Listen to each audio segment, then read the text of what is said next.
3:00 ng madaling araw, ginising ako ng asawa ko mula sa mahimbing na tulog sa pamamagitan ng isang brutal na pag-atake na nagpadugo sa labi ko. "Gising, babaeng walang silbi!" sigaw niya. Samantala, ang biyenan kong babae ay nakatayo sa gilid at tumatawa. Nagawa kong makarating sa presinto bago ako mawalan ng malay. At ang ginawa kong paghihiganti ay ang buhay na patunay na mayroong karma. Ang pasensya ng isang babae ay may hangganan. At kapag nalampasan na ang limitasyong iyon, ang ganti ay maaaring maging mas matindi kaysa sa kayang isipin ng sino man. Bago tayo magsimula, huwag kalimutang mag-iwan ng like, i-share, at mag-subscribe. Gusto kong makita kung hanggang saan nakakarating ang mga kwentong ito. Isulat sa mga komento kung saang bahagi ng mundo kayo nanonood. Ang malamig na hangin ng 3:00 ng madaling araw ay hindi kailanman naging ganito kalupit. Ang katahimikan ng Marangyang Master Suite sa mansyon sa isang pribadong subdibisyon sa Makati, na dapat sana ay kanlungan ni Luningning, ay biglang binasag ng malakas na kalabog ng pinto at ng sigaw ng isang galit na lalaki. Nagising si Luningning na pinagpapawisan. Ang puso niya ay kumakabog ng napakabilis na tila gustong kumawala sa kanyang dibdib. Kilala niya ang tunog na iyon. Si Gregorio iyon, ang kanyang asawa, na umuwi pagkatapos ng isang gabing paglalasing. Ang kanyang hininga ay amoy alak, at ang kanyang init ng ulo ay maaaring sumabog sa anumang dahilan. Bago pa makakilo si Luningning, bago pa man siya makaupo o makailag, isang marahas na kamay ang humigpit sa kanyang pulso. Ang kanyang payat na katawan ay hinila mula sa malaking kama at bumagsak sa malamig na sahig na gawa sa nara. Isang matinding sakit ang gumapang sa kanyang likod hanggang ulo, ngunit mas matindi ang takot. Si Gregorio ay nakatayo sa ibabaw niya. Ang kanyang malaking anino ay mukhang nakakatakot sa malabong ilaw ng lampara sa bedside table. Ang kanyang mga mata ay namumula at puno ng galit. "Tumayo ka, babaeng walang silbi!" sigaw ni Gregorio sa isang paos at nakakatakot na boses. Ito ang mga salitang palagi niyang ginagamit para hiyain siya. Sinubukan ni Luningning na umatras, habang ang mga luha ay tumutulo na sa kanyang mukha. Hindi lang siya umiiyak dahil sa pisikal na sakit, kundi dahil sa matinding kawalan ng pag-asa na tila permanente nang nanirahan sa loob niya. Hindi ito ang unang pagkakataon, ngunit sa bawat pagkakataon, ang takot ay tila bago at mas malala kaysa sa nakaraan. Sa pagkakataong ito, hindi siya binigyan ni Gregorio ng pagkakataong tumakas. Sinipa niya ito ng malakas sa binti na naging sanhi ng muling pagbagsak nito sa sahig. Sa pintuan, may isa pang taong nanonood. Ito si Isidra, ang kanyang biyenan. Ang babaeng dapat sana ay kanyang suporta. Sa halip, pinanood niya ang pagdurusa ni Luningning na parabang nanonood siya ng pinaka-nakakaaliw na palabas sa mundo. Sa kanyang mukha, walang bakas ng takot o awa, kundi isang mapanuksong ngiti na puno ng paghamak. Nagpakawala pa siya ng isang mahina at tuyong tawa na tumagos sa puso ni Luningning nang higit pa sa anumang suntok. "Iyan ang nararapat sa'yo, Luningning. Oras na para turuan ka ng leksyon ng anak ko," malamig na sabi ni Isidra. Dahil sa suporta ng kanyang ina, itinaas ni Gregorio ang kanyang kamay at binigyan siya ng isang malakas na sampal. Dahil sa lakas ng sampal, marahas na tumagilid ang ulo ni Luningning. Agad niyang naramdaman ang lasang metaliko ng dugo sa kanyang bibig.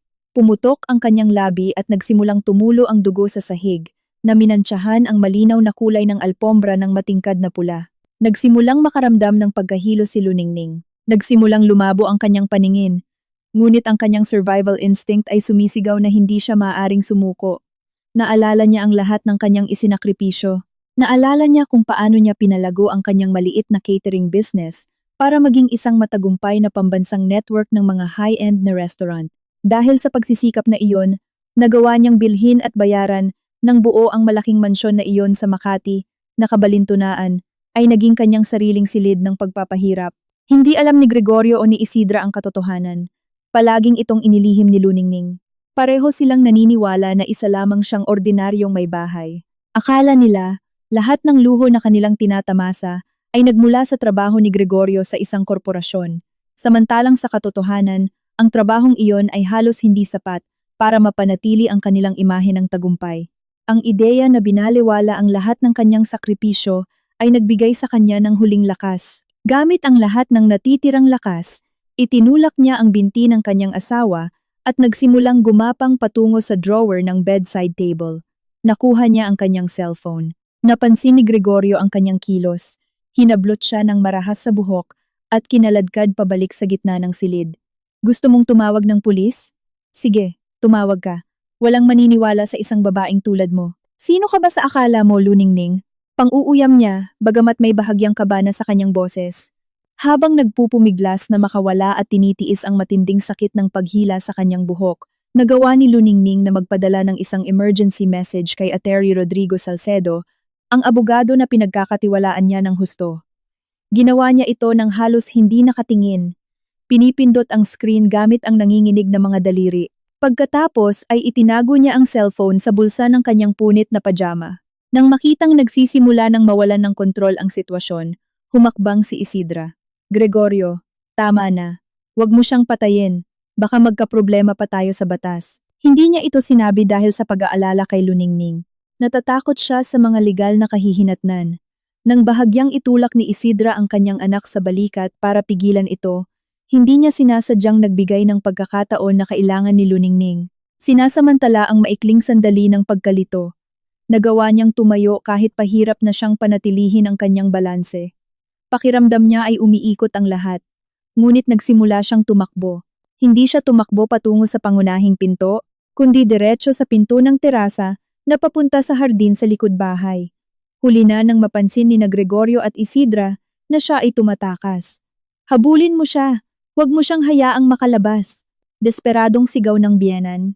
Tumakbo si Luningning ng mabilis hanggat kaya niya. Binaliwala niya ang sakit ng kanyang mga sugat at ang dugo na patuloy pa ring umaagos. Nagawa niyang pilitin ang gate sa likod, na halos palaging nakakalimutang ikandado ng mga hardinero, at tumakbo diretso sa madilim at puno ng kahoy na abenida. Nagpatuloy siya, naglalakad ng paika-ika. Puno ng pasa ang kanyang mukha, punit ang kanyang pajama, at ang tuyong dugo ay bumabalot sa kanyang mga labi at sulok ng mata, para siyang isang multo na nawawala sa gitna ng gabi. Iisa lang ang kanyang layunin, ang lokal na himpilan ng pulisya.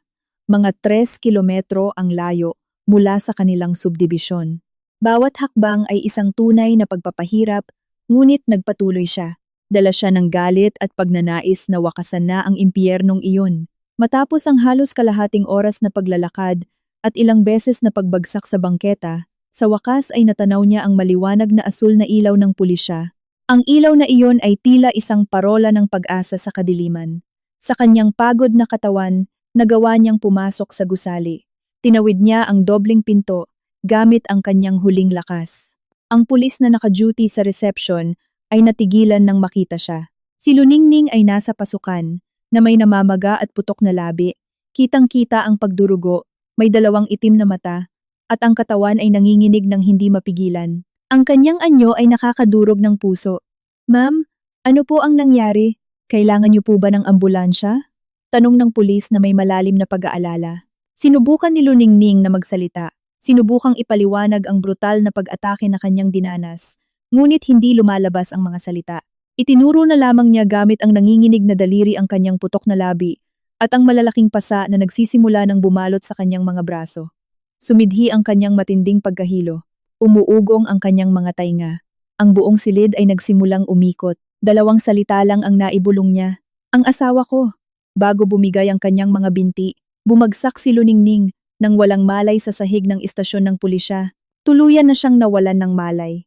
Agad na kumilos ang mga pulis, tumawag ng ambulansya at inabisuhan ang hepe. Walang malay, dinala siya sa emergency room ng pinakamalapit na ospital. Kasabay nito, sa bulsa ng kanyang punit na pantalon, nagsimulang mag-vibrate ang kanyang cellphone.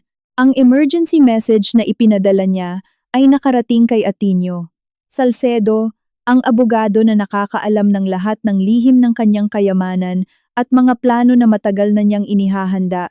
Ang taong ngayon ay magiging susi para makamit ang kanyang ganap na paghihiganti.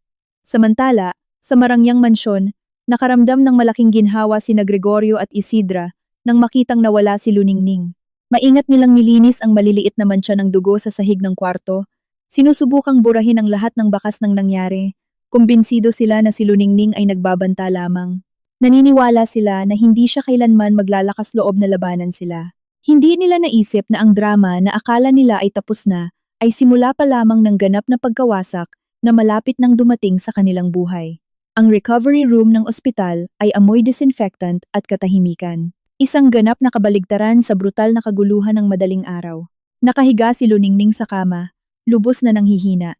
Ang kanyang magandang mukha ay nababalutan na ngayon ng benda sa sentido, at isang maliit na band-aid ang nagtatakip sa sugat sa kanyang putok na labi. Kagigising niya lang.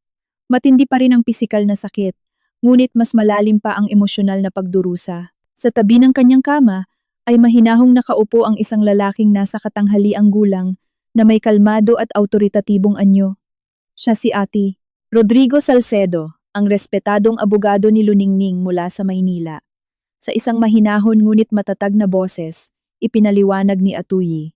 Salcedo na personal niyang inasikaso ang lahat ng formalidad sa ospital upang matanggap niya ang pinakamahusay na pangangalagang medikal mula nang makipag-ugnayan sa kanya ang pulisya.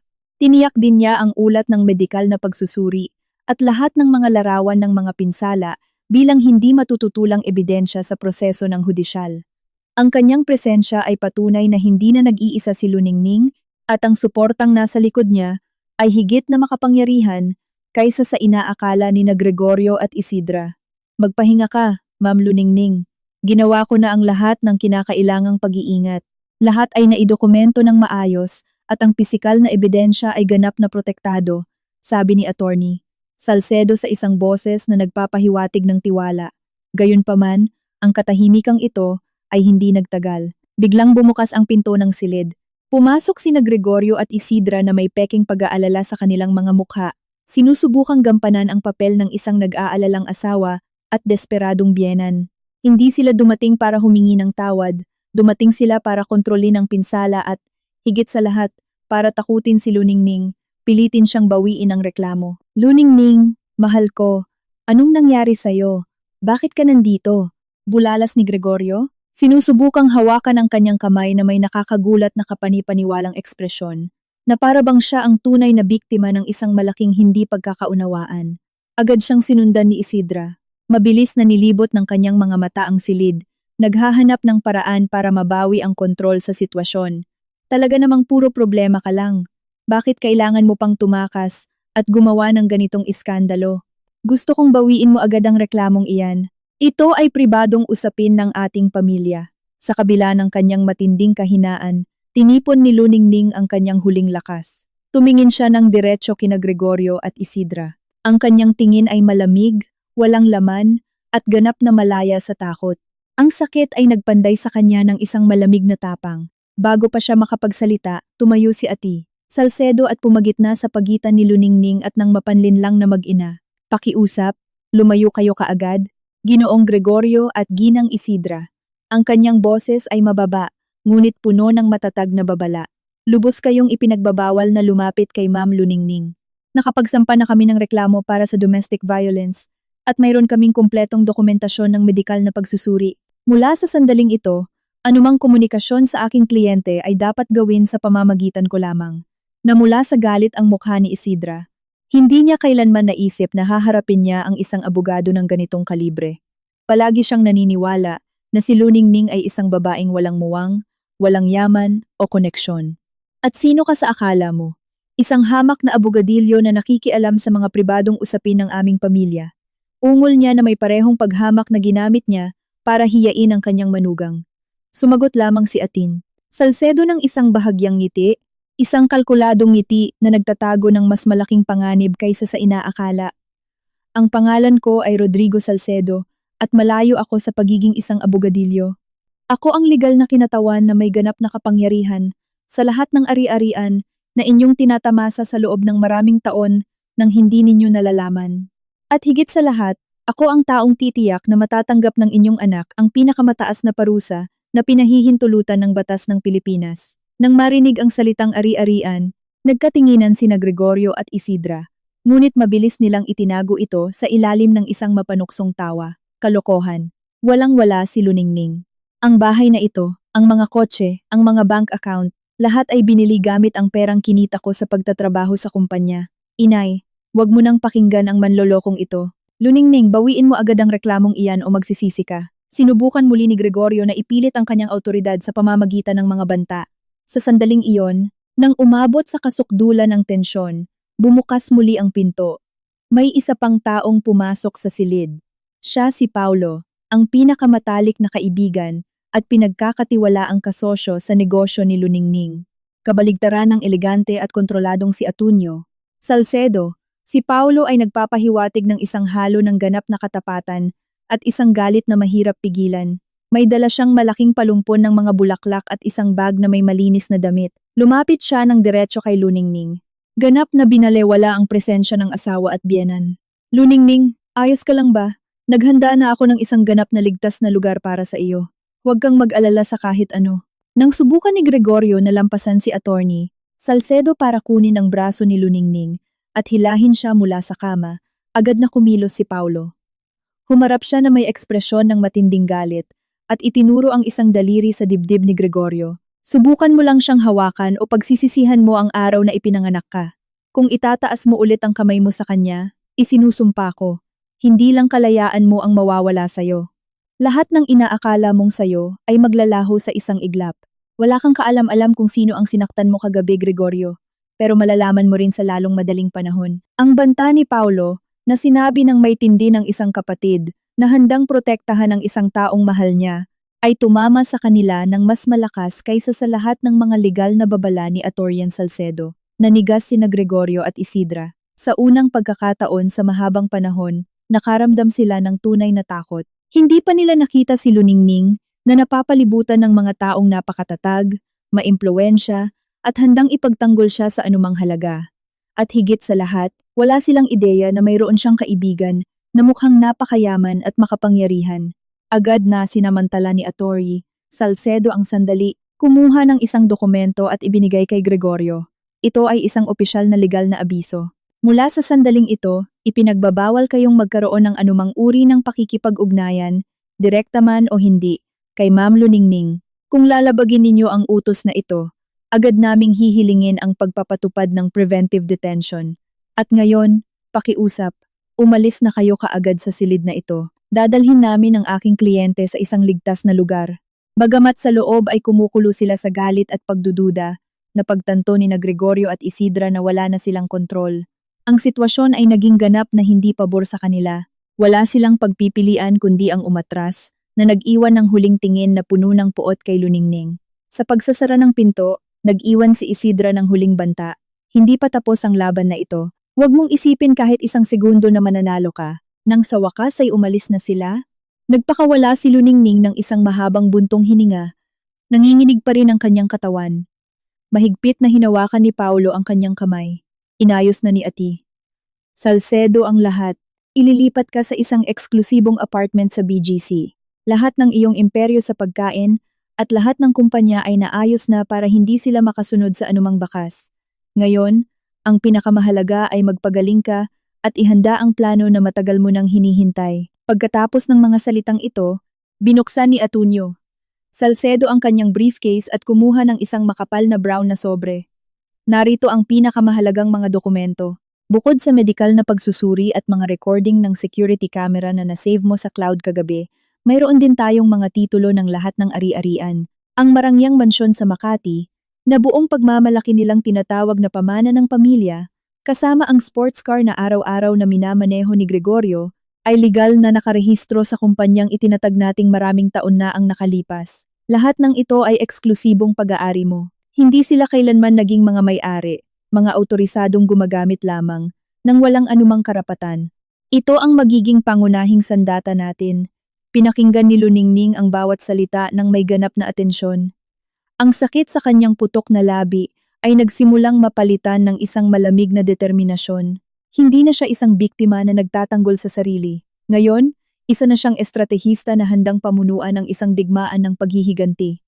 Kailangan nilang pagbayaran ang bawat suntok, bawat insulto, at bawat mapanuksong tawa na pinakawalan ni Isidra sa kapinsalaan ng kanyang pagdurusa. Gusto kong mawala sa kanila ang lahat, Atty. Salcedo, sabi ni Luningning sa isang paos ngunit matigas na boses. Gusto kong malaman nila kung ano ang pakiramdam ng maging ganap na walang silbi at tinanggihan. Eksakto kung paano nila ako tinrato. Nagkatinginan sina Ati, Salcedo at Paulo, at pagkatapos ay tumango. Pagkatapos ng maraming taon ng pagtatrabaho kay Luningning, pareho nilang alam na kapag gumawa siya ng pinal na desisyon, wala nang makakapigil sa kanya. Ang tunay na digmaan ay nagsimula pa lamang. At sa pagkakataong ito, si Luningning ay hindi na ang babaeng walang kalaban-laban na binugbog ng 3:00 ng umaga. Ngayon, isa na siyang makapangyarihang negosyante, handang gumanti gamit ang kanyang talino, ang suportang legal, at ang malaking imperyong pinansyal na inilihim niya sa loob ng maraming taon. Sa gabing iyon, sinimulan nilang ayusin ang kanyang paglipat, dala ang lahat ng mahalagang dokumentasyon at ang laptop na naglalaman ng pinansyal na network ng lahat ng kanyang mga kumpanya. Ang operasyon upang hilahin ang alpombra mula sa ilalim ng mga paa ni na Gregorio at Isidra ay opisyal nang nagsimula. Ang babala ni Paulo, "Huwag mo na siyang hawakan ulit o pagsisisihan mo," ay hindi isang hungkag na banta. Ito ay isang pangako ng ganap na pagkawasak para sa mayabang na ina at sa kanyang anak. Ang eksklusibong penthouse na matatagpuan sa isa sa mga pinakamarangyang skyscraper sa puso ng Bonifacio Global City ay naging bagong kuta ni Luningning. Ito ay isang tahimik na lugar na may maximum na seguridad at ganap na hindi maabot ng kanyang mga nang-aabuso. Sa eleganteng sala na pinalamutian ng isang sopistikado at monochromatic na estilo, nagkaroon si Luningning ng isang strategic meeting kasama ang 2 taong mag-oorkestra sa pagbagsak ng kanyang mga kaaway. Si Ati Salcedo, ang napakatalinong legal na isip, at si Paulo, ang kanyang direktor ng operasyon. Sa gabing iyon, si Luningning ay hindi na isang marupok na biktima. Isa na siyang malamig at kalkuladong estratista, handang idirekta ang bawat galaw ng kontra-atake. Nagsimula ang pulong sa isang kumpletong audit ng lahat ng kanyang mga ari-arian. Sa loob ng maraming taon, lihim na nagtayo si Luningning ng isang makapangyarihang network ng mga serbisyo sa catering at isang prestihiyosong chain ng mga restaurant na dalubhasa sa modernong lutuing Pilipino na nakabatay sa mga sariwang lokal na produkto, lahat sa ilalim ng isang holding company na tinatawag na Luningning Group. Ngayon ay dumating na ang oras upang ilatag ang lahat ng mga baraha. Palaging naniniwala sina Gregorio at Isidra na ang marangyang pamumuhay na kanilang tinatamasa ay posible dahil sa trabaho ni Gregorio sa isang opisina sa Ortigas. Ngunit ang trabahong iyon ay isa lamang middle-level na posisyon sa administrasyon na may medyo katamtamang sahod. Sa katotohanan, pareho silang nabuhay sa loob ng maraming taon sa isang malaking ilusyon na pinondohan lamang ng trabaho ni Luningning. Iniharap ni Atin Salcedo ang legal na plano ng may ganap na katumpakan. Ang unang hakbang ay tiyakin na ang lahat ng ari-arian at likidong asset na kanilang ginagamit ay ganap na protektado mula sa anumang pagtatangka sa pag-angkin sa panahon ng diborsyo na may kasalanan. Bagamat lahat ay legal na pag-aari ng iyong istruktura ng negosyo, maaaring subukan ni Gregorio na hilingin ang paghahati ng mga ari-ariang komunal. Tumango si Luningning ng may determinasyon. "Ayokong may makuha silang kahit ano, Atty. Salcedo. Ang bahay na iyon, ang mga mamahaling kotse, at maging ang mga checking account na ipinagmamalaki nila sa kanilang tennis club ay pinondohan ng kita ng Luningning Group." Idinagdag ni Paulo ang mga detalye sa operasyon. Lahat ng kita mula sa mga restaurant at mga kontrata sa catering ay inilipat na sa mga hiwalay na account ng kumpanya na walang kinalaman sa joint bank account ng mag-asawa. Bukod dito, sa linggo bago ang pag-atake, inilipat ko ang mga pangunahing share sa isang bagong holding company. Mula sa pananaw ng pananalapi, naglalakad na sila sa manipis na yelo.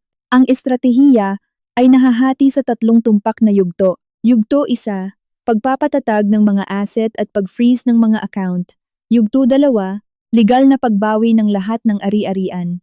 Yugto 3, ganap na pagwasak sa kanilang reputasyon. Ang unang yugto ay may isang napakalinaw na target, ang malaking mansyon sa Makati, na palaging pinakamalaking ipinagmamalaki ni Isidra sa lipunan. Ipinaliwanag ni Atty. Salcedo na ang ari-arian ay hindi kailanman nakarehistro sa pangalan ni Gregorio. Ang sertipiko ng pagpaparehistro ng ari-arian ay pag-aari ng kumpanya at si Luningning ang nakalagay bilang nag-iisang administrador. Bukas ng umaga, magsisimula tayo ng isang hindi inaasahang audit sa korporasyon.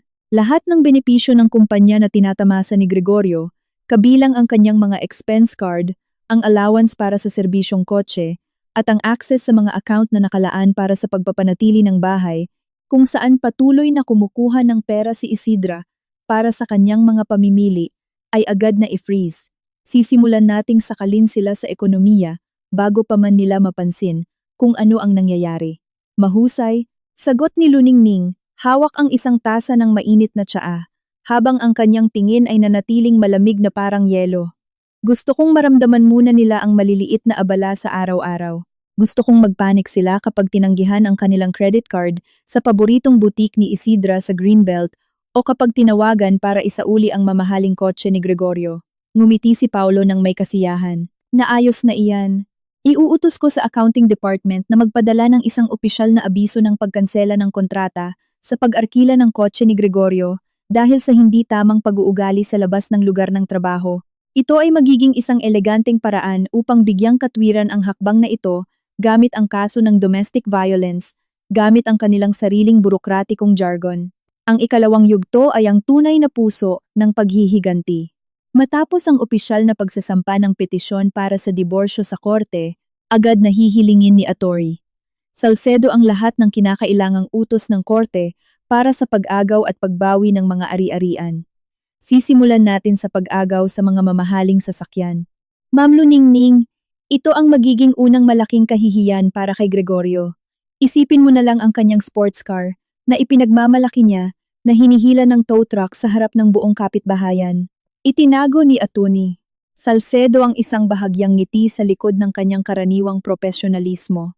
Pagkatapos ay darating ang pangunahing dagok, isang kagyat na utos ng pagpapaalis mula sa ari-arian. Inilarawan ni Luningning ang mukha ni Gregorio, naganap na paralisado sa sorpresa. Inilarawan din niya kung paano magiging desperadong sigaw ang mapagmataas na ngiti ni Isidra. Tiyakin ninyong kasama rin dito ang aking hipag na si Cecilia. Palagi niyang pinapalakas ang agresibong pag-uugali ni Gregorio, patuloy na hinihikayat si Isidra at nabuhay sa aking gastos sa loob ng maraming taon. Siyempre, sagot ni Atty. Salcedo, dahil si Cecilia ay naninirahan sa ari-arian ng walang kontrata sa pag-upa o anumang bayad, sa mata ng batas ay ituturing siyang isang iligal na nakatira. Kapag ipinatupad na natin ang mga karapatan sa ari-arian ng iyong kumpanya, isasagawa natin ang pagpapaalis sa sikat ng araw, sa gitna ng linggo. Eksakto kung kailan nanonood ang lahat ng mga kapitbahay, at ang pride ng pamilyang ito ay nasa kasukdulan. Ang ikatlong yugto ay ang pinaka-personal para kay Luningning. Nais niyang wasakin si Gregorio, parehong profesional at sosyal, sa parehong paraan na sinubukan niyang wasakin ang kanyang pagpapahalaga sa sarili sa loob ng maraming taon. Si Paulo ang nagsalita. Ang mga recording ng surveillance camera mula sa master suite na na-upload mo sa cloud ang magiging ating huling sandata. Ipoproseso ng aking digital team ang video upang ang imahe at tunog ay hindi matututulan. Hindi natin ito ilalabas kaagad. Maaari natin itong itago bilang ating pinakamalakas na baraha sa mga unang pagdinig. Kung susubukan ni Gregorio na labanan ng ari-arian o siraan ka sa publiko, ibibigay natin ang material na ito sa mga pangunahing media outlet at ikakalat natin ito sa internet. Dahan-dahang umiling si Luningning. Hindi, Paulo. Ayokong maghintay sa mga pagdinig. Ang video na iyon ay kailangang maging publiko sa tamang sandali. Kapag sila ay nahubaran na ng lahat ng kanilang mga ari-arian at ganap na napahiya. Gusto kong makita ng buong lungsod kung sino talaga sina Gregorio at Isidra kapag walang nakatingin. Gusto kong mawalan ng trabaho si Gregorio na itakwil siya ng lahat at wala siyang mapagtataguan. Medyo nagulat si Aton Salcedo sa determinasyon ni Luningning, ngunit lubos niyang naunawaan na ito ang hustisya na nararapat sa kanya. Sige, maingat naming pipiliin ang sandali para ilabas ang mga recording, ngunit kailangan nating buuin ng maayos ang salaysay. Kailangan nating ipakita ka bilang isang survivor na walang ibang pagpipilian, kundi ipagtanggol ang sarili, at nagpa siya na magsalita para maiwasan na maging biktima ang ibang babae. Ang strategic meeting ay tumagal hanggang hating gabi. Pinlano nila ang lahat ng detalye, mula sa kung sinong mga ahente ang magpapatupad ng utos, hanggang sa kung paano pipigilan si Isidra na dalhin ang mga disenyong kasangkapan at muling sinuri ang petisyon para sa diborsyo, salita sa salita. Nang magsimulang sumikat ang araw sa mga tore ng Maynila, naramdaman ni Luningning na isang malaking bigat ang nawala sa kanyang mga balikat. Iniwan na niya ang tahimik na pagdurusa. Ngayon ay mayroon na siyang isang organisado at mapanirang plano. Lumapit siya sa malalaking bintana mula sahig hanggang kisame at pinanood ang paggising ng lungsod. Alam niya na sa isang lugar doon, sina Gregorio at Isidra ay nagsisimula na rin ng bagong araw ganap na walang kamalay-malay na ang mga sinulid na sumusuporta sa kanilang marangyang buhay ay isa-isang pinuputol ng parehong babae na palagi nilang tinatawag na walang silbi. Ang plano ng paghihiganti ay ganap ng binuo. Lahat ng dokumento ay napirmahan at natatakan na. Opisyal ng siniguro ni Luningning ang buo niyang imperyo. Mula sa araw na iyon, bawat segundo na tinatamasa pa ni Gregorio at Isidra ang kanilang yaman ay hiram na oras, at ang presyo na kailangan nilang bayaran para sa utang na iyon ay magiging napakabigat. Hindi lamang sila mawawalan ng pera, mawawalan din sila ng prestihiyo sa lipunan na kanilang pinahahalagahan. At para sa mga taong tulad nila, mas masakit iyon kaysa sa mawalan ng isang kusing. Sa umagang iyon, sa mansyon na sa katotohanan ay pag-aari ni Luningning, lahat ay tila normal. Nakaupo sina Gregorio at Isidra sa malaking isla ng kusina, umiinom ng dekalidad na kapeng barako at nag-aalmusal ng mga longganisa at mainit na pandesal. Kumbinsido sila na tapos na ang drama. Akala nila, nagtago si Luningning sa maliit na apartment ng isang kaibigan o sa simpleng bahay ng kanyang mga magulang, at inaasahan nilang maaga o huli ay babalik siya at magmamakaawa para sa kapatawaran. Makikita mo, inay, malapit na siyang umiiyak sa pinto.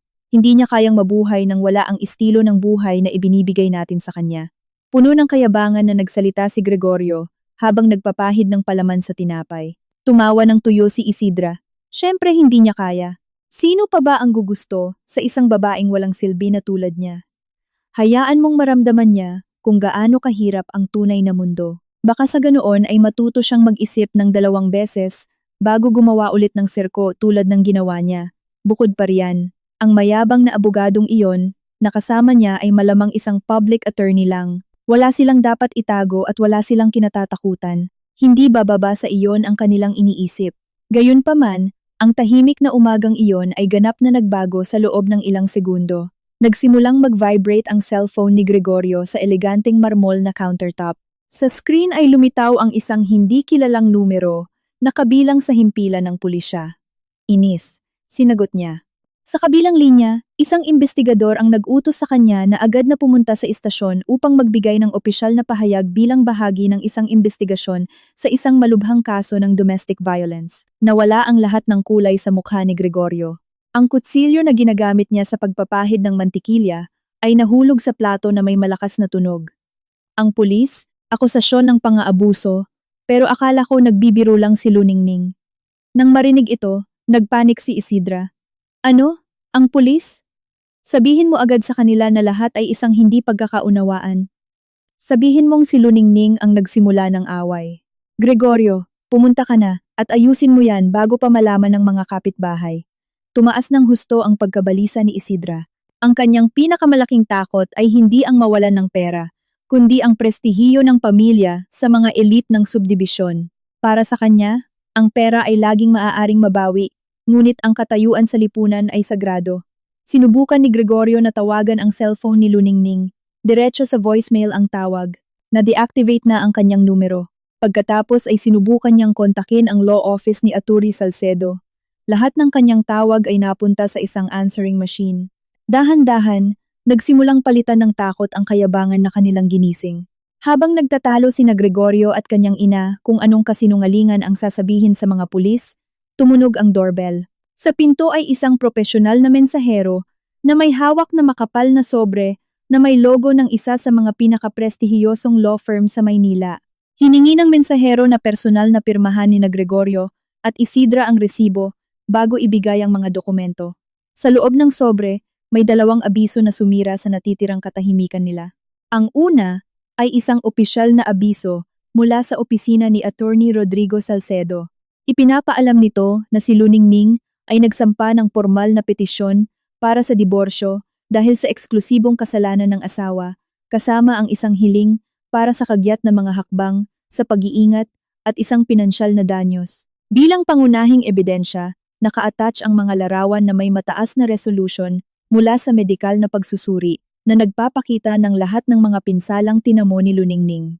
Ang kaso ay humihingi ng ganap na pagtigil sa mga karapatan sa ari-arian ni Gregorio at isang malaking danyos para sa mga pinsalang dinanas. Ang ikalawang abiso ay mas nakakatakot pa. Ito ay isang opisyal na utos para sa agarang pagsuspinde ng lahat ng benepisyong pinansyal na isinulat sa isang malamig at hindi nababagong legal na wika na nagpapaalam na lahat ng pribilehiyong pang-ekonomiya na tinatamasa ni Gregorio, kabilang ang mga company card, mga expense account, at access sa pangunahing operating account ng kumpanya ay i-freeze sa loob ng 24 oras. Ang dahilan na ibinigay ay isang panloob na investigasyon ng kumpanya tungkol sa di umano'y maling paggamit ng pondo at mga kriminal na aktibidad sa labas ng lugar ng trabaho. Binasa ni Isidra ang dokumento sa ibabaw ng balikat ng kanyang anak. Nanlaki ang kanyang mga mata na parang nagyelo. Anong ibig sabihin nito? Ang mga card ko para sa pamimili. Ang pera para sa pagpapanatili ng bahay. Gregorio, ito ay tiyak na gawa ng miserabling abogadong iyon. Huwag kang magpatakot sa kanya. Wala siyang kapangyarihan. Sigaw niya habang pinupunit ang kanyang kopya ng abiso gamit ang nanginginig na mga kamay. Ngunit si Gregorio ay hindi na kasing bulag ng kanyang ina. Agad niyang nakilala ang letterhead ng opisina ni Attorney Salcedo. Ang firm na iyon ay kilala bilang isa sa pinakamahal at agresibo sa Pilipinas. Ang kanilang pakikilahok ay nagpapatunay na si Luningning ay ganap na seryoso. At ang mas nakakabahala ay isa pang tanong, saan nakakuha si Luningning ng pera para kumuha ng mga abogado ng ganoong antas? Upang kumbinsihin ang sarili na lahat ay isang biro lamang, kinuha ni Gregorio ang kanyang platinum card mula sa kumpanya, sinubukang humingi ng isang premium na taxi sa pamamagitan ng isang app para pumunta sa istasyon. Sa screen ay lumitaw ang isang pulang mensahe. Pagbabayad tinanggihan, account suspendido. Tumakbo siya sa isang malapit na ATM para mag-withdraw ng pera. Natanggap niya ang eksaktong parehong sagot, transaksyon tinanggihan, makipag-ugnayan sa iyong bangko. Naramdaman ni Gregorio na umikot ang mundo. Ang sulat ay nagsabi ng 24 na oras na palugit, ngunit ang pag-block ay naisagawa na. Isang kilabot ang gumapang sa kanyang likod. Tumingin siya kay Isidra, mayroon siyang eksaktong parehong ekspresyon ng takot sa kanyang mukha. Inay, hindi na gumagana ang mga card. Ang mga account ay nakablock. Hindi tayo makapag-withdraw ng kahit isang piso.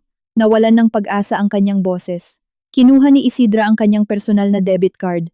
Ito ang ginagamit niya para itago ang bahagi ng buwanang pera na itinuturing niyang sa kanya. Binuksan niya ang app ng bangko sa kanyang cellphone. Sa screen ay lumitaw ang eksaktong parehong babala. Account nakablock dahil sa legal na audit. Hindi lamang ang mga pangunahing account ni Gregorio ang nablock. Ang card ni Isidra ay nakaugnay bilang karagdagang card sa account ng kumpanya na hindi niya alam ay ganap na pinondohan ng kita mula sa mga kumpanya ni Luningning. Nang ma-freeze ang pangunahing account, lahat ng mga nauugnay na card ay automatikong tumigil sa paggana. Lalong lumaki ang gulo ng si Cecilia, ang spoiled na nakababatang kapatid ni Gregorio na nakatira sa guest wing ng mansyon ay pumasok ng galit sa kusina. Inay! Gregorio! Bakit pinutol ang cellphone ko? At tinanggihan ng app ang card ko nang sinubukan kong bumili ng kape kaninang umaga. Ayusin niyo to agad. Sa unang pagkakataon sa kanilang buhay, ang kawalan ng pera ay naging isang nakak-suffocating na katotohanan. Hindi sila makatawag ng sasakyan, hindi sila makapagpagasolina, hindi man lang nila mabayaran ang mga bayarin sa bahay na nakatakdang matapos sa hapon na iyon. Gregorio, pumunta ka na agad sa presinto. Hanapin mo si Luningning at pilitin mo siyang bawiin ang lahat ng mga reklamong ito. Huwag mong hayaang makarating ito sa mga kaibigan ni Cecilia o sa ating club. Nanginginig na si Isidra sa tunay na takot. Matapos halughugin ang lahat ng drawer sa bahay, napilitan si Gregorio na humiram ng pera sa kanilang kasambahay. Nangako siyang ibabalik ito ng 10 beses sa gabing iyon. Gamit ang perang iyon, nagawa niyang pumunta sa istasyon sa kanyang mamahaling sports car nang hindi naghihinala na malapit na rin niyang mawala ang sasakyang iyon. Sa istasyon, sinubukan ni Gregorio na kumbinsihin ang mga investigador na lahat ay isang simpleng pagtatalo lamang ng mag-asawa na nawalan ng kontrol, ngunit agad nilang ipinakita sa kanya ang ulat ng medikal na pagsusuri. Iniharap din nila sa kanya ang pahayag ng pulis na nasa lugar at ang testimonya ng naka-duty na pulis na tumanggap kay Luningning nang siya ay himatayin sa pasukan ng istasyon. Ipinabatid ng hepe ng investigasyon na may ganap na kalamigan na magpapatuloy ang kaso at ipapasa sa Public Prosecutor's Office. Pinayuhan din niya itong maghanda para sa isang formal na sakdal sa lalong madaling panahon. Nang bumalik si Gregorio sa bahay sa hapon na iyon, pagod, walang mga sagot, at may banta ng isang kasong kriminal. Natagpuan niya sina Isidra at Cecilia na nasa ganap na pagkahisterya. Nagpalipas sila ng buong araw ng walang internet, nakapuputol lang, walang mga bank card, at walang anumang pag-asa na malutas ang sitwasyon. Wala pa sa kanila ang nakakaunawa na bawat luho na kanilang tinamasa sa loob ng maraming taon, bawat kaginhawaan na itinuring nilang kanilang karapatan, ay binayaran ng parehong babae na palagi nilang tinatawag na walang silbi. At ngayon, ang parehong babae, gamit ang kirurhikong katumpakan ng kanyang abogado, ay inalis ang lahat ng kanilang pinansyal na basehan, na nag-iwan sa kanila na nakakulong sa isang legal at pinansyal na bagyo. Sa gabing iyon, natulog sila na puno ng pagkabalisa, nang hindi naghihinala na ang susunod na araw ay magiging mas malala pa. 2 araw matapos matanggap ang mga legal na abiso at ma-freeze ang lahat ng kanilang mga account, sina Gregorio at Isidra ay nabubuhay sa isang patuloy at nakakasakal na tensyon nang walang access sa pera o credit card.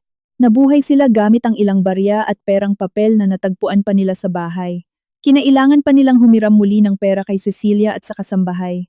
Ang pinansyal na panic ay ginawang isang nakalalason at sumasabog na kapaligiran ang mansyon. Kasalanan mo lahat ito, Gregorio. Bakit hindi mo pa nahahanap ang walang silbing babaeng iyon para pilitin siyang bawiin ang mga walang katuturang reklamong ito? Sigaw ni Isidra mula sa silid kainan. Bigo dahil kinailangan niyang kanselahin ang kanyang tradisyonal na lingguhang pananghalian sa eksklusibong club. Hinanap ko na siya kung saan-saan, inay. Naka-off ang cellphone niya at parang pader ang abogadong iyon. Walang makakontak sa kanya. Malamang itinago niya siya sa isang gated community sa BGC. Sagot ni Gregorio na may parehong desperasyon. Sa araw na iyon, kinailangan pa niyang sumakay ng bus dahil wala siyang pera para sa gasolina ng kanyang kotse. Sa gitna ng pagtatalong ito, muling tumunog ang kanyang cellphone. Hindi ito ang HR department. Ito ang corporate security department ng kumpanyang pinagtatrabahuan niya. Ang boses sa kabilang linya ay napakalamig. Ginoong Gregorio, kailangan niyong pumunta agad sa parking lot ng kumpanya. Nakatanggap kami ng isang kagyat na utos na bawiin ang service vehicle na nakatalaga sa inyo. Kailangan niyong ibigay ang mga susi at lahat ng dokumento sa loob ng 1 oras. Ganap na nanigas si Gregorio. Ang marangyang sports car na ipinagmamalaki niya, ang parehong ipinakita niya bilang isa sa mga eksklusibong benepisyo ng kanyang posisyon, ay babawiin sa kanya ng walang paunang abiso. Ang kotseng iyon ang pinakamalaking simbolo ng kanyang prestihiyo. Sinubukan niyang magprotesta. Anong ibig sabihin ng bawiin ang sasakyan? Hindi ako nagtatrabaho ngayon. Ang kotseng iyon ay bahagi ng aking management package.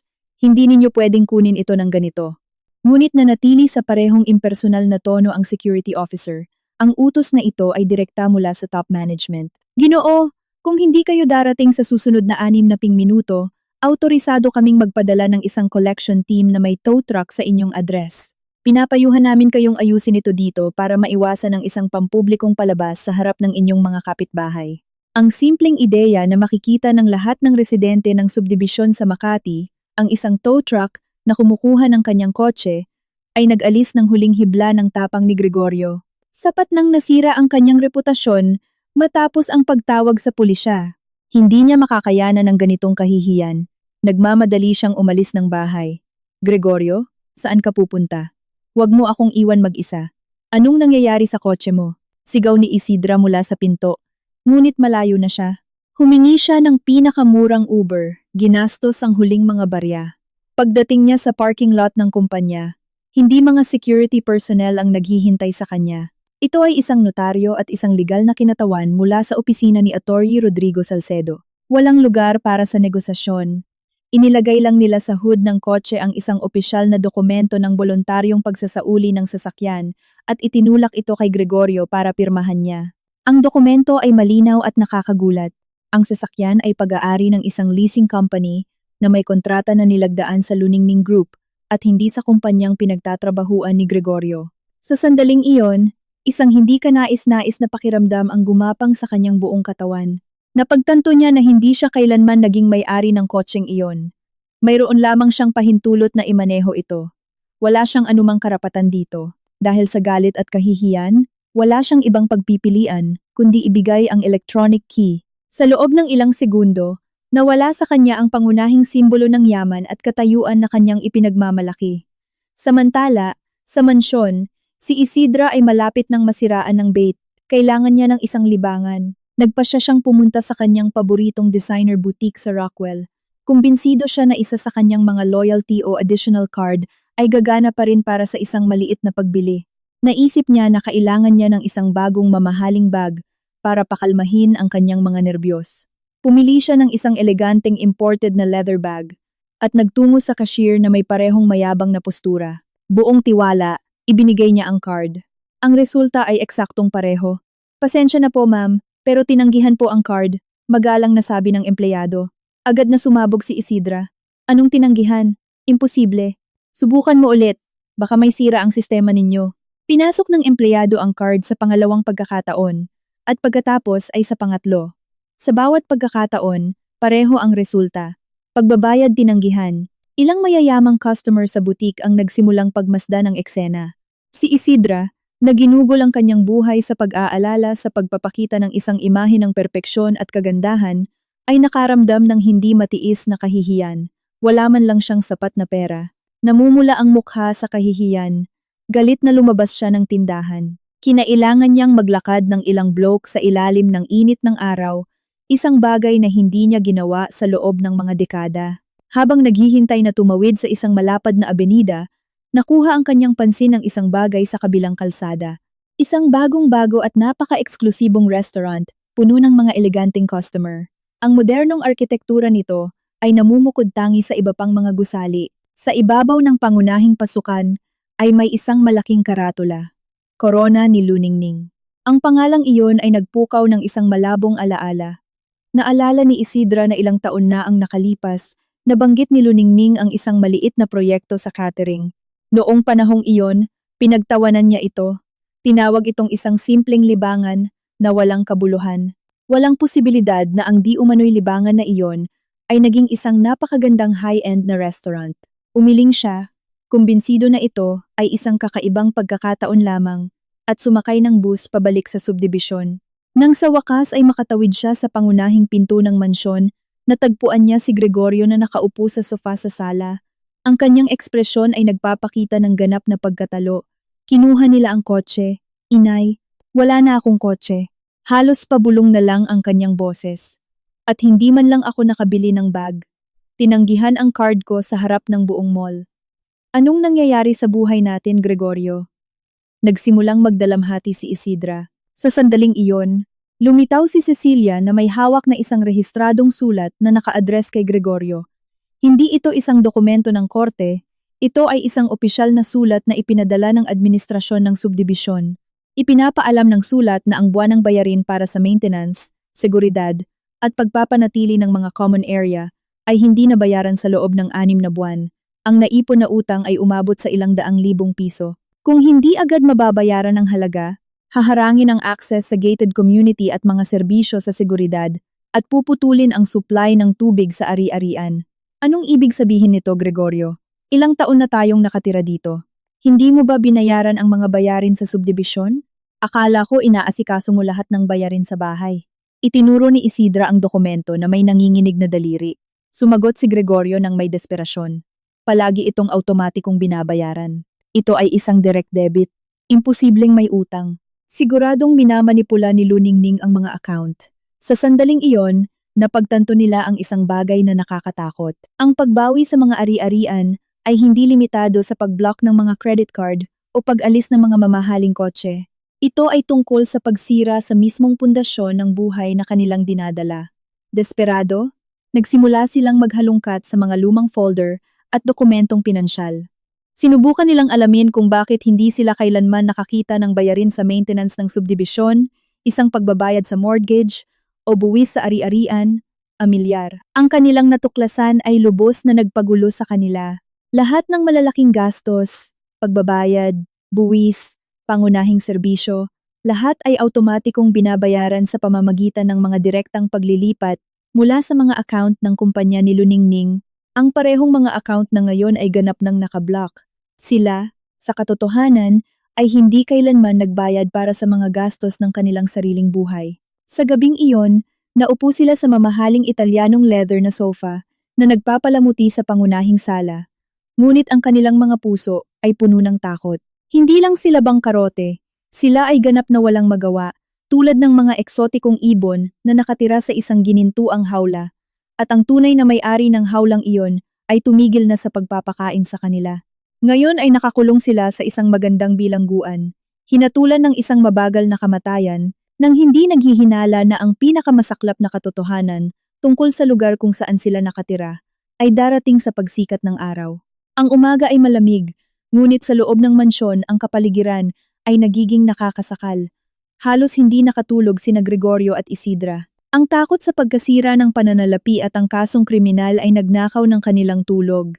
Sa almusal, mayroon lamang silang mga tuyong tinapay at isang tasa ng murang tsaa na gawa sa tubig mula sa gripo. Isang masakit na kaibahan sa mga sopistikadong gourmet na almusal na kanilang nakasanayan. Dahil kakaunti na lang ang kanilang pera at lahat ng mapagkukunan ng kita ay nakablock, ang desperasyon ay naging ganap. Kailangan nating humingi ng personal na pautang sa isa sa iyong mga kaibigan sa management, Gregorio. Hindi na natin kayang mabuhay ng ganito kahit isang araw pa. Mukhang mas matanda si Isidra sa ilaw ng kusina. Wala sa mga kaibigan ko ang sumasagot sa cellphone ko, inay. Sa opisina, alam na ng lahat na mayroon akong malubhang akusasyon ng domestic violence. Ang aking profesional na reputasyon ay ganap ng wasak. Itinago ni Gregorio ang kanyang mukha sa kanyang mga kamay. Biglang tumunog ang doorbell, ngunit hindi ito isang normal na tunog. Kasabay nito, nagsimula silang makarinig ng malalakas na katok na umalingaw-ngaw sa buong pasilyo. Halata na ito ay mga awtoridad. Nagkatinginan sina Gregorio at Isidra na may takot. Isang malamig na buhol ang nabuo sa kanilang mga tiyan. Alam na alam nilang may kinalaman ito kay Luningning. Nag-alinlangan si Gregorio ng ilang segundo bago buksan. Lalong lumakas ang mga katok. Buksan ninyo agad. Pulis at sheriff kasama ang mga kinatawan mula sa law office ni Atty. Salcedo. Kung hindi ninyo bubuksan, mayroon kaming court order na nagpapahintulot sa amin na pumasok ng pilit. Ang utos ay sinabi ng may ganoong katatagan na ilang mayayamang kapitbahay na nagjo-jogging sa umaga ay nagsimulang tumingin sa direksyon ng bahay. Walang ibang pagpipilian. Binuksan ni Gregorio ang mabibigat na pinto na gawa sa kahoy. Sa beranda ay may ilang unipormadong pulis. Ang sheriff na responsable sa pagpapatupad ng utos at si Attorney Rodrigo Salcedo mismo na walang kapintasang nakasuot ng eleganteng three-piece suit. Sa likod nila ay naghihintay ang dalawang malalaking truck ng lipat bahay. Ang palabas ay agad na nakakuha ng atensyon ng buong kapitbahayan. Nagsimulang magkumpul-kumpol ang mga tao sa mga bangketa hanggang sa lumapit ang mga sasakyang pansiguridad ng subdibisyon para pagmasdan kung ano ang nangyayari. Magandang umaga, Ginoong Gregorio at Ginang Isidra, sabi ni Attorney Salcedo na may ganap na katahimikan. Narito kami para ipatupad ang isang utos ng korte para sa agarang pag-alis mula sa tirahan bilang bahagi ng kasong domestic violence at para kunin din ang mga ari-ariang pag-aari ng Luningning Group sa ilalim ng utos ng korte. Nawalan ng kontrol si Isidra. Pag-alis, anong pinagsasabi mo? Ang bahay na ito ay pag-aari ng aming pamilya. Ito ang aming tahanan. Wala kang karapatang nandito. Sinubukan niyang itulak si Ati. Salcedo, isang pulis ang humakbang pasulong. Ipinapakita ang isang authenticated na kopya ng utos na nilagdaan ng hukom. Pakiusap, lumayo po kayo at manatiling kalmado, Ginang. Ayon sa mga talaan ng Register of Deeds, ang ari-ariang ito ay eksklusibong nakarehistro sa pangalan ng Luningning Group. Si Ma'am Luningning ang nakalagay bilang nag-iisang tagapamahala at legal na kinatawan ng nasabing kumpanya. Pareho po kayo ni Ginoong Gregorio na sumasakop sa ari-ariang ito na lumalabag sa mga kondisyon ng paggamit matapos ang pagsasampa ng petisyon para sa diborsyo. Dahil dito, opisyal kayong inaatasan na lisanin agad ang lugar. Ang mga salitang iyon ay tumama sa kanila na parang isang mabilis na tren na nigas sina Gregorio at Isidra.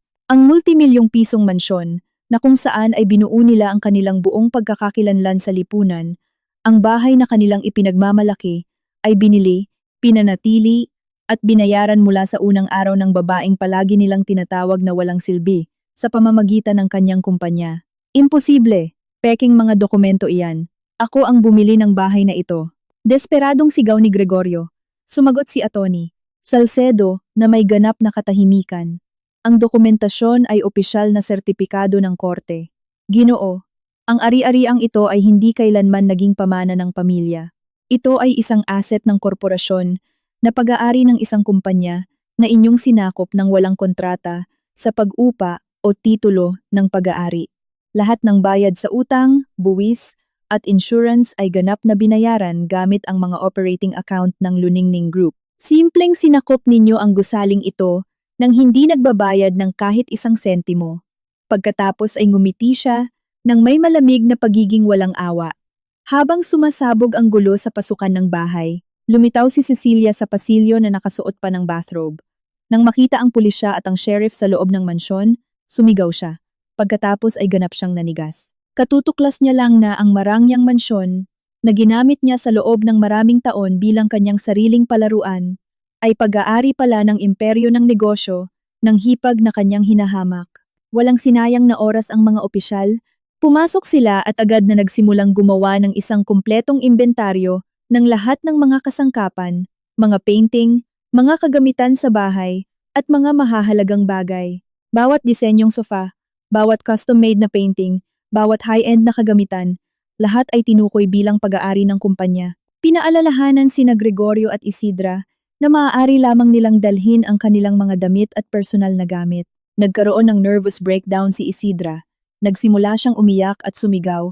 Sinusubukang agawin mula sa mga kamay ng isang katulong ng sheriff ang isang mamahaling florera na kristal na iniimpake.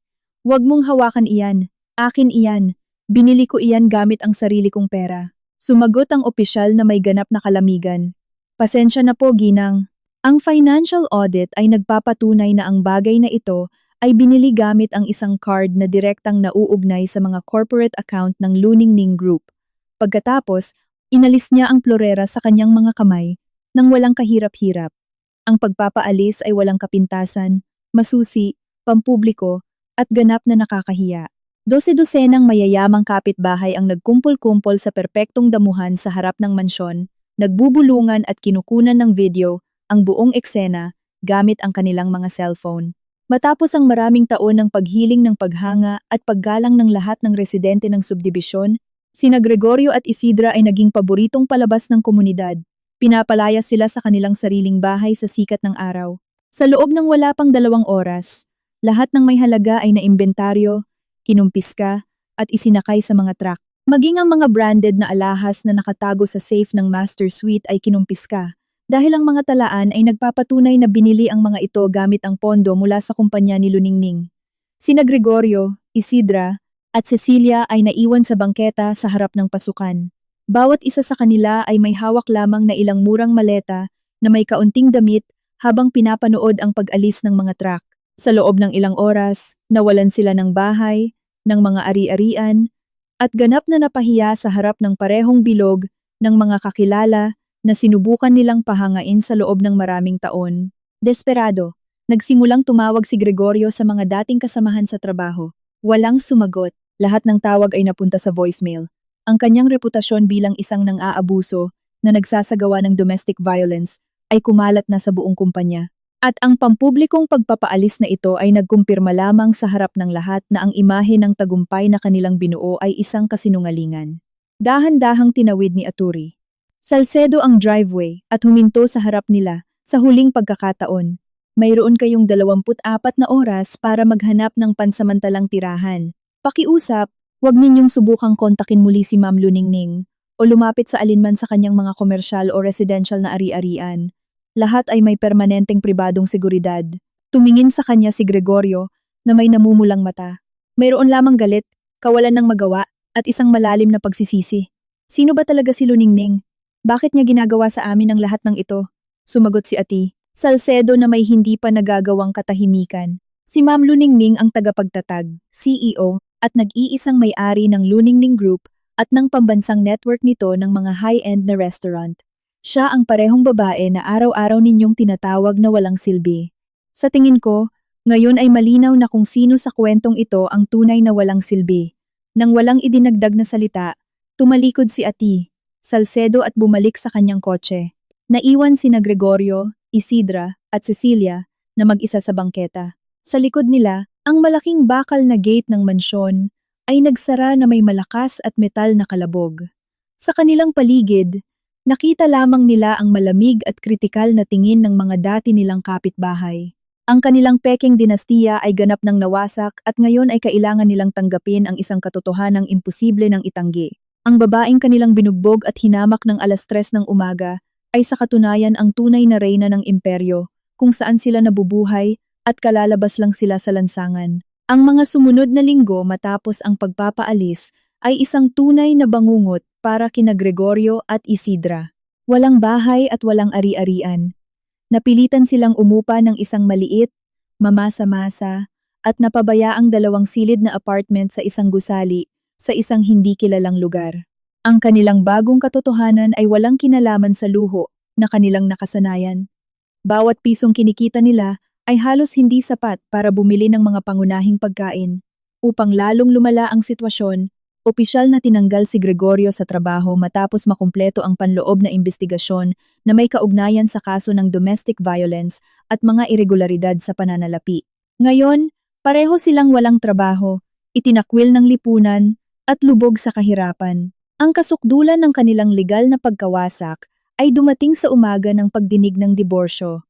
Ang family court sa Makati ay mukhang malamig, solemne, at nakakatakot. Sa mesa ng nagrereklamo ay nakaupo si Luningning, kasama sina Ati, Rodrigo Salcedo, at Paulo. Nakasuot siya ng isang walang kapintasang dark gray na business suit. Ang mga pasa sa kanyang mukha ay ganap nang nawala. Sa halip, nagpakita siya ng isang ekspresyon ng kalmado, lakas, at ganap na autoridad. Sa mesa ng inirereklamo ay nakaupo si Gregorio at sa hanay ng publiko ay si Isidra na tatawaging testigo.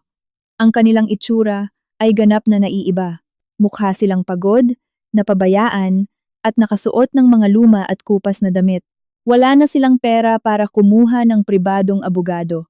Ang mga public attorney na itinalaga sa kanila ay halos hindi makasabay sa isang napakalakas na law firm. Inutos ng hukom ang pagsisimula ng pagdinig. Agad na nagsalita si Atini Salcedo. Your Honor, hinihiling namin na ipagkaloob ang diborsyo dahil sa eksklusibong kasalanan ng inirereklamo, dahil sa malubhang karahasan sa tahanan, paulit-ulit na pisikal na pananakit, at isang patuloy na pattern ng pagmamaltrato sa kanyang asawa. Ipinagsama namin bilang ebidensya ang mga ulat medikal, mga ulat ng pulisya, at mga sinumpaang salaysay ng mga testigo. Nagmamadaling tumayo si Gregorio, nanginginig ang kanyang mga kamay. Your Honor, lahat ng ito ay isang pagmamalabis. Ito ay isang simpleng pagtatalo lamang na nawalan ng kontrol. Si Luningning ang nag-udyok sa akin. Ang tanging gusto niya ay makuha ang aking mga ari-arian at sirain ang aking buhay. Mula sa hanay ng publiko, sumabat si Isidra, ganap na binaliwala ang mga alituntunin ng korte. Totoo po iyan, hukom. Ang babaeng ito ay isang manipulador at sakim. Gusto niyang sirain ang aking anak.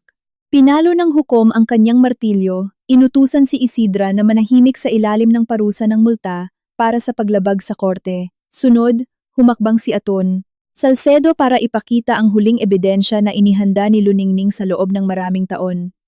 Ang pampublikong pagbubunyag ng kanyang tunay na pagkakakilanlan sa negosyo at ng kanyang yaman. Sa pahintulot ng kagalang-galang na korte, nais kong itama ang ilang mga pahayag tungkol sa mga ari-arian na inaangkin ni Ginoong Gregorio na pag-aari niya. Magpatuloy ka, attorney.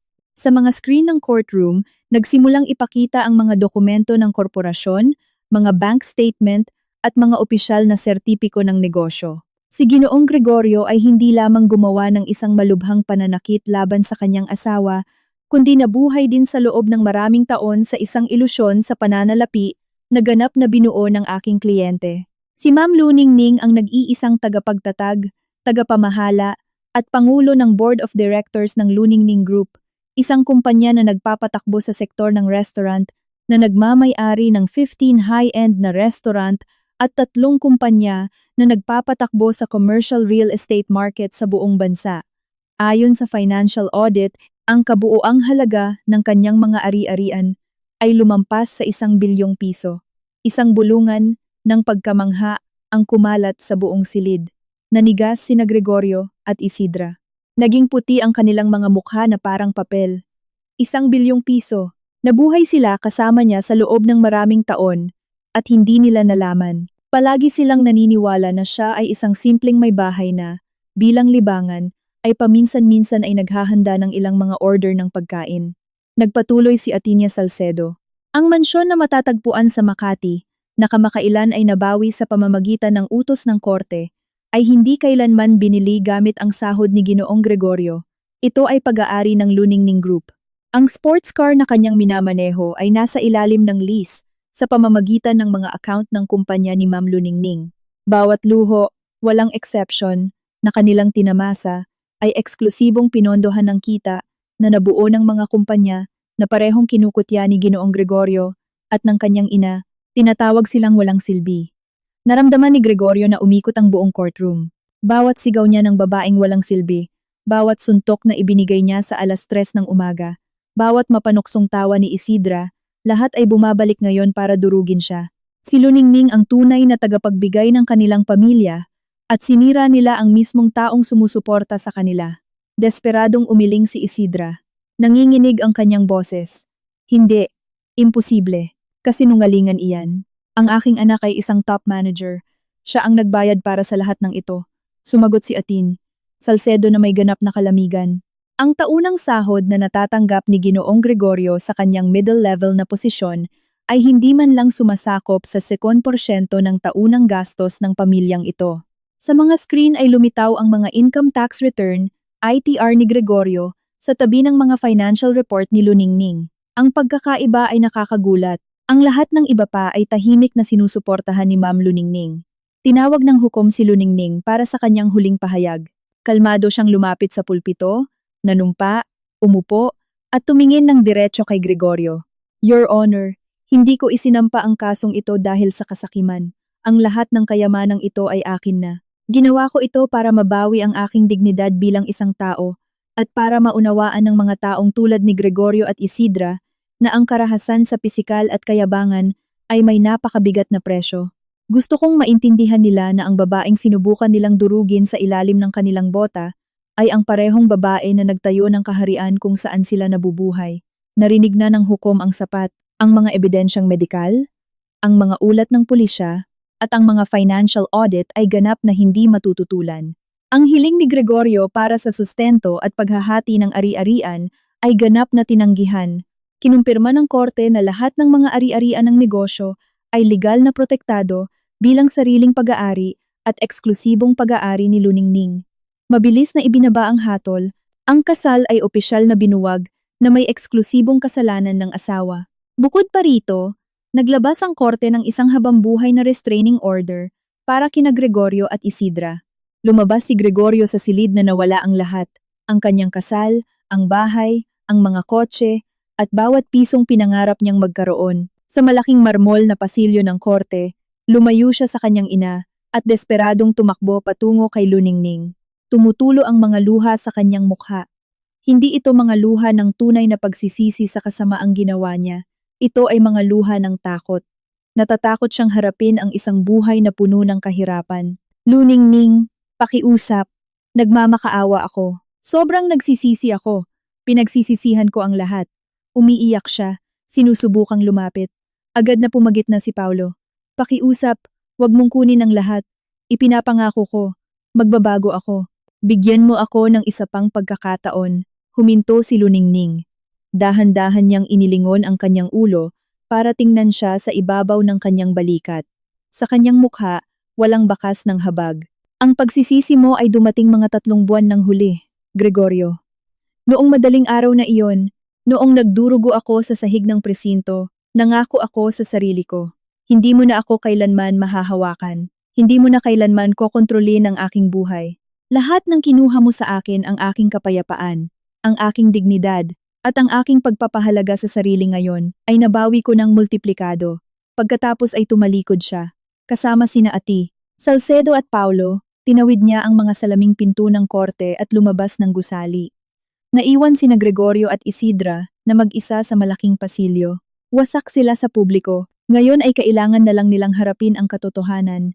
Walang pera, walang trabaho, walang prestihiyo, at walang ibang lugar na matitirhan kundi isang inuupahan at sirasirang apartment. Sa wakas, naging eksakto sila sa kung ano ang sinubukan nilang paniwalain ni Luningning na siya ay tunay na walang silbi.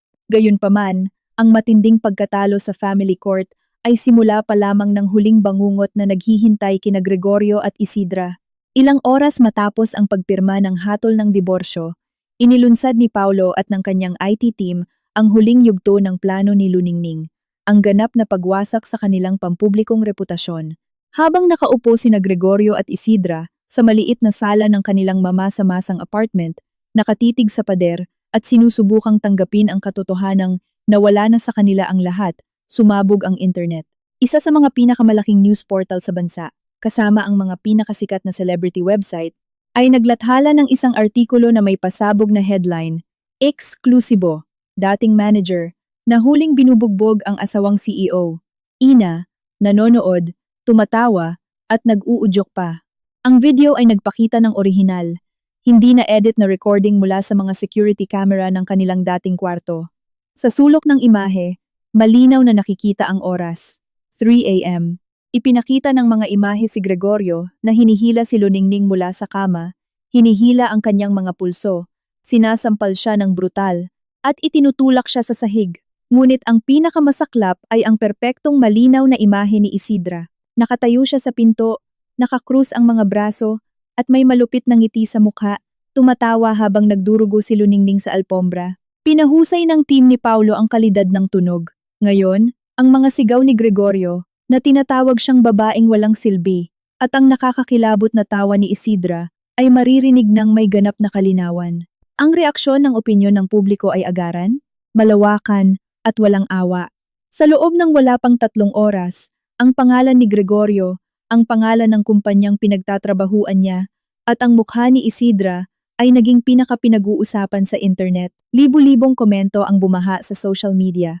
Si Gregorio ay tinawag na halimaw, domestic abuser, at isang parasito na nabubuhay sa pera ng kanyang asawa habang minamaltrato ito.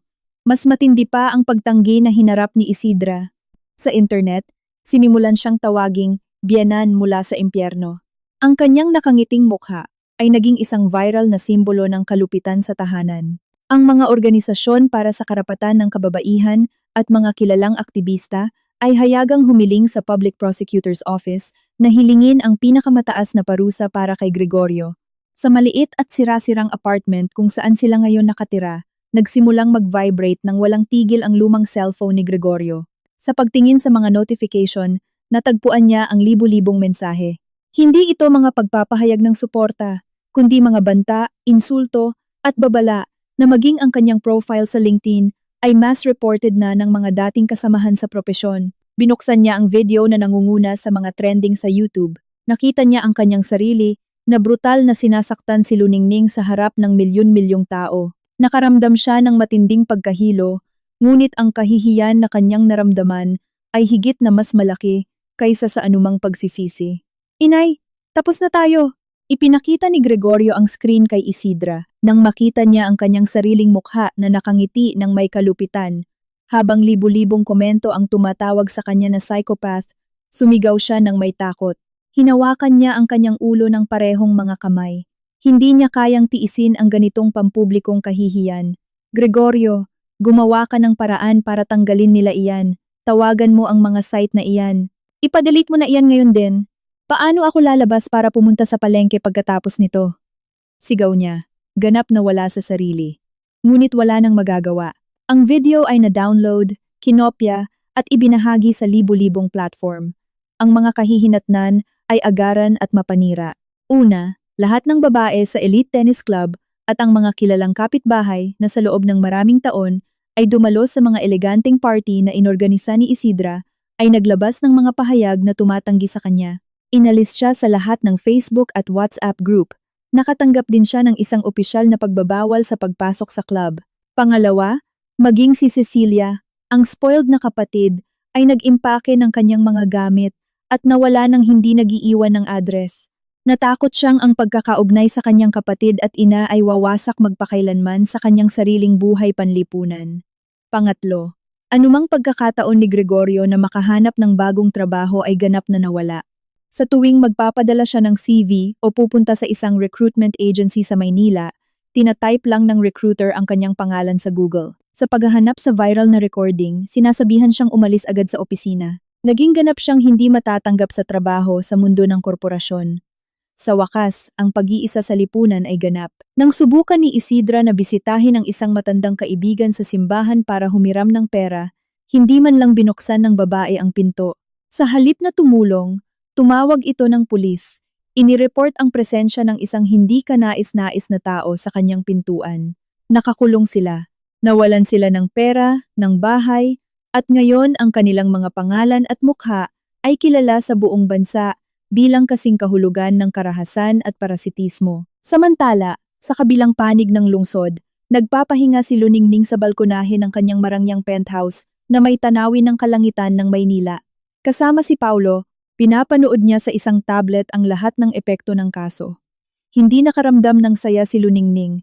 Ang naramdaman niya ay isang malalim na kapayapaan.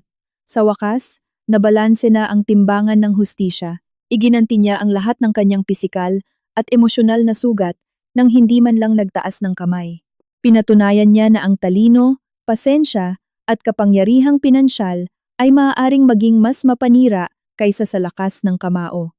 Itinaas ni Paulo ang kanyang tasa ng kape. Ito na ang opisyal na katapusan ng kanilang Peking dinastiya. Ibinaling ni Luningning ang kanyang tingin sa isang nakaprint na larawan. Ito ay isang larawan ng kanyang sinaktang mukha na kinuha sa emergency room ng ospital ilang buwan na ang nakalipas. Gusto ko lang malaman nila kung ano talaga ang ibig sabihin kapag ang buong mundo ay itinuturing kang isang taong ganap na walang silbi. Huminto siya. Ngayon, alam na nila. Sa kanilang buhay na wasak at walang pag-asang maayos, sina Gregorio at Isidra ay umabot sa sukdulan ng desperasyon. Isa na lang ang natitira nilang opsyon. Gumapang at magmakaawa sa awa ng parehong babae na kanilang sinira. Matapos mawalan ng pera, ng prestihiyo, at halos lahat ng pagkakataon na muling buuin ang kanilang buhay, napatunayang mas malakas ang desperasyon kaysa sa pride. Wala silang kita, walang pamilyang gustong tumulong sa kanila, at walang mapupuntahan. Si Isidra ay dumaranas ng malubhang palpitations ng puso na dulot ng stress. Si Gregorio ay bumagsak sa isang malalim na depresyon. Ang kanilang tanging pag-asa para mabuhay ay si Luningning. Desperado na mahanap siya. Ginamit nila ang mga lumang contact para alamin kung saang lugar sa BGC siya nakatira. Nagpalipas sila ng ilang araw na naglalakad-lakad sa ilalim ng mga mararangyang apartment building. Umaasang makita siyang lumabas. Isang maulang hapon ng Martes, natanaw nila ang SUV ni Paulo na lumalabas mula sa underground parking ng isa sa mga gusaling iyon. Agad nilang nalaman na nandoon si Luningning. Sinubukan ni Gregorio na tumakbo papasok sa lobby. Ngunit agad siyang nakilala ng mga armadong security guard mula sa recording at pinalayas siya ng pilit sa bangketa. Hindi sumuko.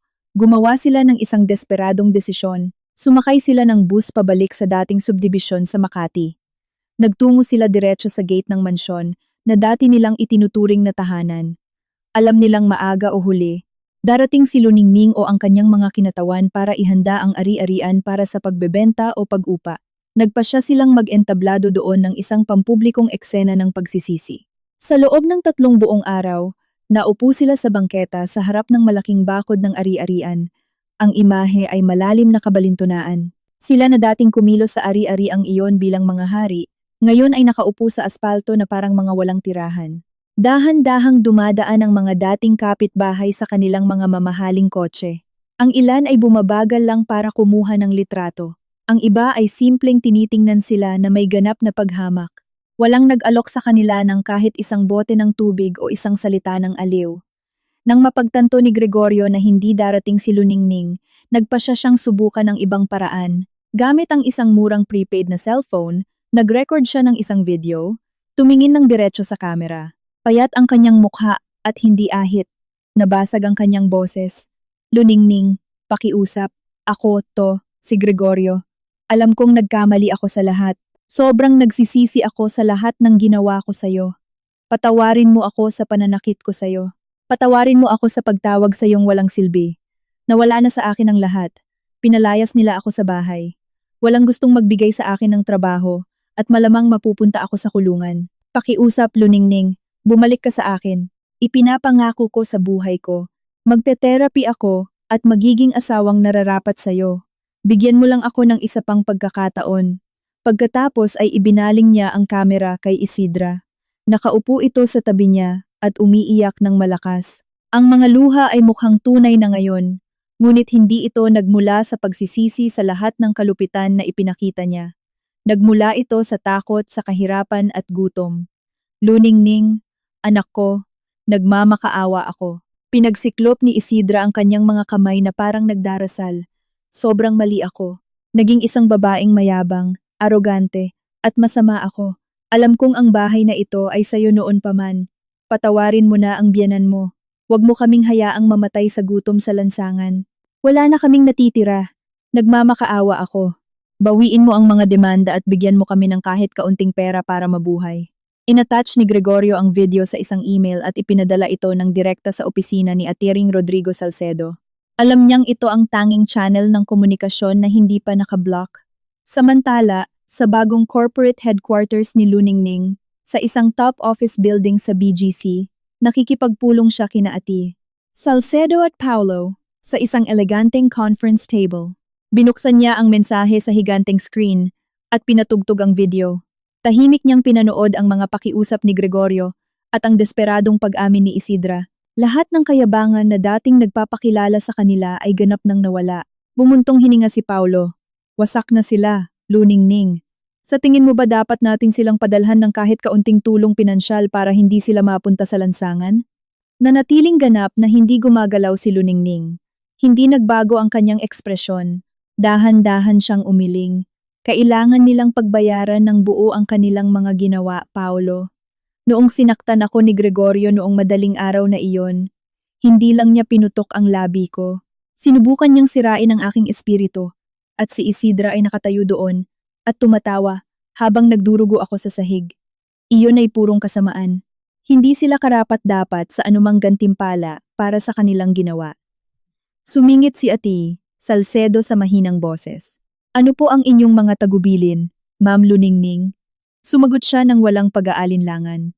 Ayokong mamatay sila, Atty. Salcedo. Gusto kong mabuhay sila. Gusto kong araw-araw nilang harapin ang katotohanang sila mismo ang gumawa. Kailangan nilang maintindihan kung ano ang ibig sabihin ng pagdating sa pinakailalim. Pagkatapos, hiniling niya kay Aton Salcedo na sagutin ang email ni Gregorio nang walang negosasyon, walang bakas ng awa, at walang iniaalok na kasunduan. 5 minuto ang lumipas. Nag-vibrate ang cellphone ni Gregorio habang nakaupo pa rin siya sa tabi ng gate ng dating mansyon. Binuksan niya ang mensahe na may nanginginig na mga kamay.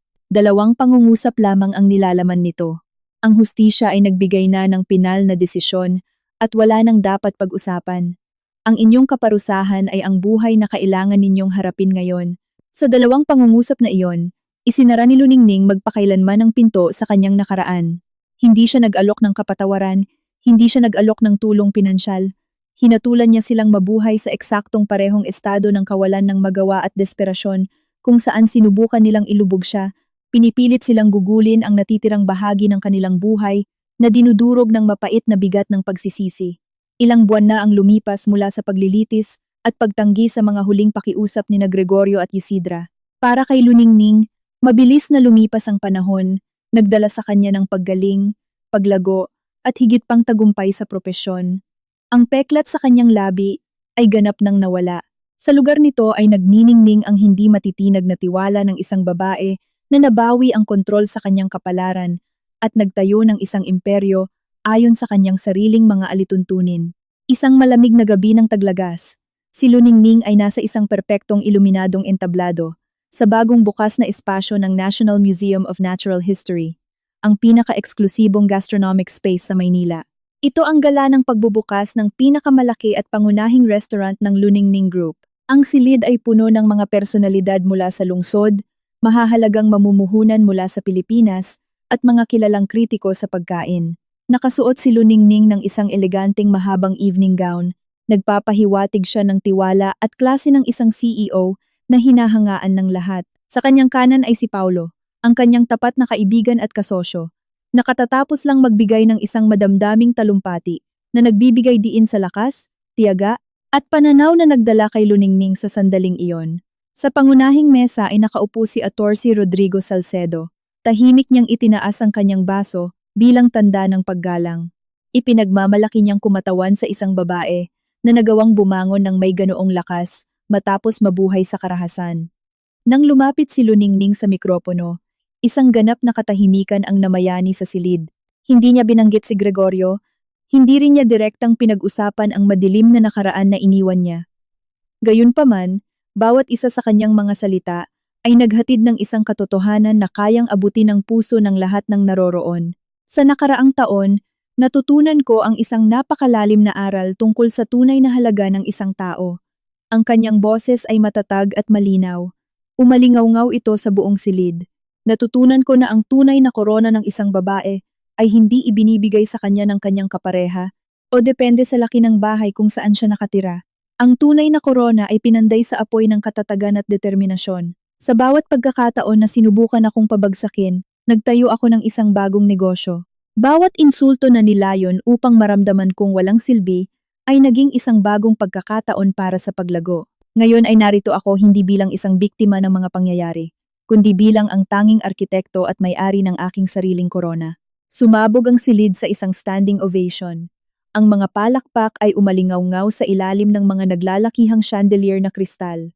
Natagpuan na ni Luningning sa wakas ang kapayapaan, ang paggalang, ang kalayaan, at nakamit niya ang pinakamalaking posibleng paghihiganti, hindi sa pamamagitan ng karahasan, kundi sa pag-abot sa isang antas ng tagumpay at katuparan na ganap na nagpabura sa kadiliman ng kanyang nakaraan. Samantala, sa kabilang panig ng lungsod, sa isang industrial na lugar sa labas ng Maynila, ang katotohanan ni Gregorio at Isidra ay ganap na naiiba. Patuloy silang nakatira sa maliit, mamasa-masa, at puno ng ipis na apartment kung saan sila nagtago matapos mawala ang lahat. Nabubuhay sila lamang dahil sa isang nakakapagod na pisikal na trabaho. Nakahanap si Gregorio ng trabaho bilang kargador sa isang bagsakan.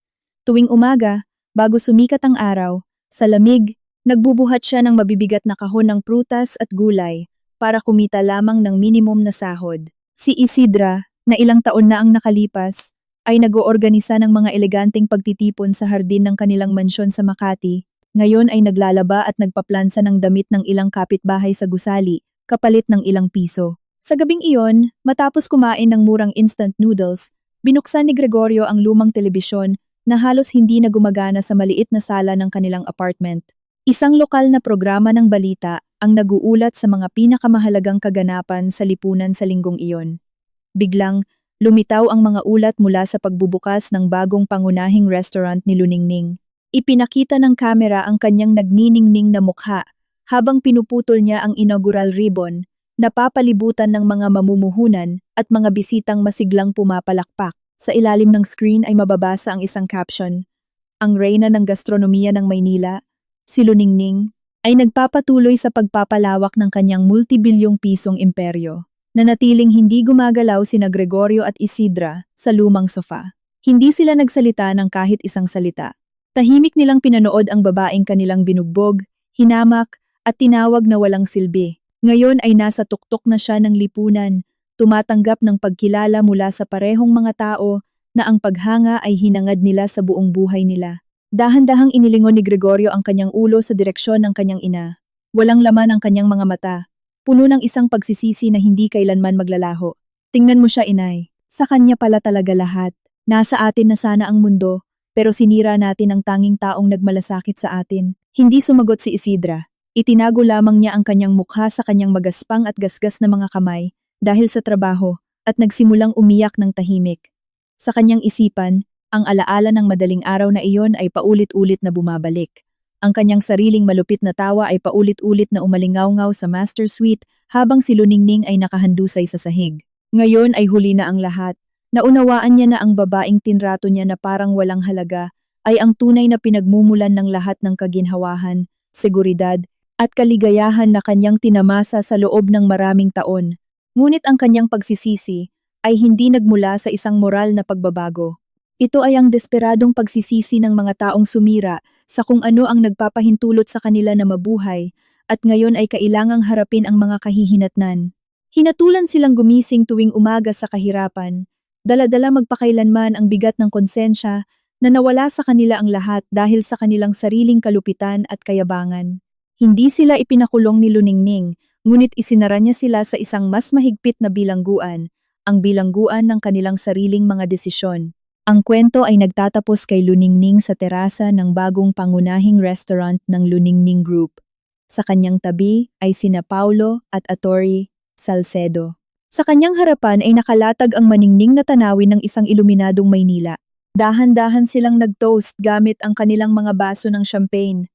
Sa mukha ni Luningning ay nagniningning ang isang taos-pusong ngiti. Isinara na niya magpakailanman ang pinakamadilim na kabanata ng kanyang buhay at ngayon ay naglalakad patungo sa isang hinaharap na puno ng liwanag, dignidad at kalayaan. Ang kanyang pangalan ay nakaukit magpakailanman sa tuktok ng tagumpay. Mayroon siyang korona sa kanyang ulo na hindi kailanman maagaw ng anumang marahas na kamay. Dahil ang kalupitan at kayabangan ay laging humahantong sa kapahamakan, lalo na kapag ito ay nakadirekta laban sa taong, sa katahimikan, ay may hawak ng mga susi sa iyong sariling kaligtasan. At ang pinakamalaking lakas ng isang babae ay hindi nakasalalay sa kung gaano kalaki ang kaya niyang tiisin, kundi sa kanyang kakayahang bumangon, muling buuin ang sarili, at gawin ang kanyang tagumpay na huling sagot sa mga sumubok na wasakin siya.